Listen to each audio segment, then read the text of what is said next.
इलाही के मुरक्कब लफ्ज बनाते वक्त जो हर्फ या कलमा लफ्ज के आखिर में लगाया जाए उसे लाहिका कहते हैं।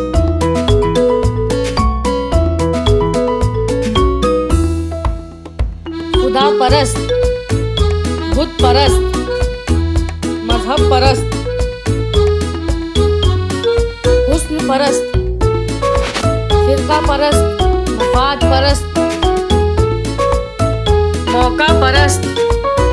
वतन परस्त, मादा परस्त, देव परस्त,